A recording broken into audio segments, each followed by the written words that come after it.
ಬಾಗಲಕೋಟೆಯಲ್ಲಿ ನಡೀತು ಸತ್ತ ಮಗು ಬದುಕಿಸುವ ಪ್ರಯತ್ನ. ವಿಜ್ಞಾನ ಮುಂದುವರೆದಿದ್ರು ಇದೆಂತ ಅಂಧವಿಶ್ವಾಸ.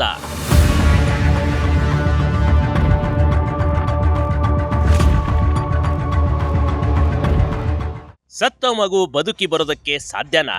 ಆದರೆ ಬಾಗಲಕೋಟೆಯಲ್ಲಿ ಸತ್ತ 18 ತಿಂಗಳ ಹೆಣ್ಣು ಮಗುವನ್ನ ಬದುಕಿಸುವ ಪ್ರಯತ್ನ ಮಾಡಲಾಗಿದೆ ಕಣ್ರಿ.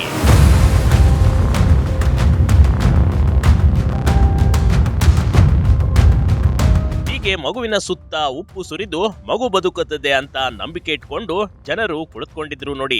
ನಿಜಕ್ಕೂ ವಿಜ್ಞಾನ ಇಷ್ಟು ಬೆಳೆದಿದ್ರು ಇನ್ನು ಈ ಜನ ಅಂಧವಿಶ್ವಾಸದಲ್ಲಿ ಮಗು ಬದುಕಿ ಬರುತ್ತೆ ಅಂತ, ಹೋದ ಮಗುವನ ಪ್ರಾಣ ವಾಪಸ್ ಬರುತ್ತೆ ಅಂತ ನಂಬಿಕೆ ಇಟ್ಟಿದ್ರು ಕಣ್ರಿ.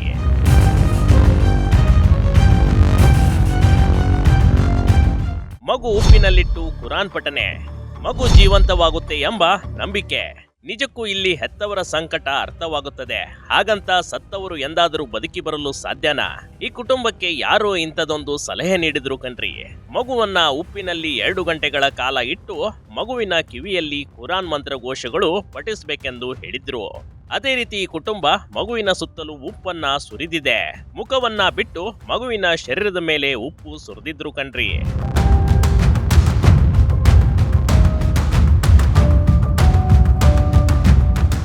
ಸಂಪ್ನಲ್ಲಿ ಮುಳುಗಿ ಮಗು ಸಾವು. ಬಾಗಲಕೋಟೆಯ ಸೆಕ್ಟರ್ ನಂಬರ್ 38ರಲ್ಲಿ ಘಟನೆ. ಈ ಮಗುವಿಗೆ ಬರೀ 18 ತಿಂಗಳಾದ ಹೆಣ್ಣು ಮಗಳು.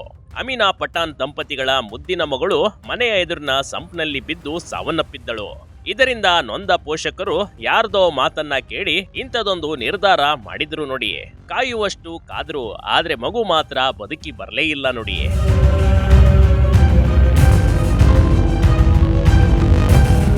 ಕೊನೆಯಲ್ಲಿ ವೈದ್ಯರ ಸಲಹೆ ಮೇರೆಗೆ ಮಗುವನ್ನ ಉಪ್ಪಿನಿಂದ ಹೊರತೆಗೆದು ಆಸ್ಪತ್ರೆಗೆ ಕಳಿಸಿಕೊಡಲಾಗಿದೆ.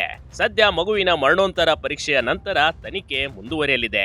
ಆದ್ರೆ ನಂಬಿಕೆ ಇರಬೇಕು, ಮೂಢನಂಬಿಕೆ ಎಂದಿಗೂ ಇರಬಾರದು ಅನ್ನೋದು ಇದೇ ಕಾರಣಕ್ಕೆ ಕಣ್ರಿ. Big TV Karnataka, Bagalkot.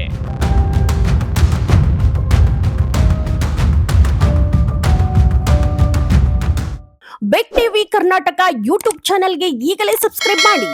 ಧನ್ಯವಾದಗಳು.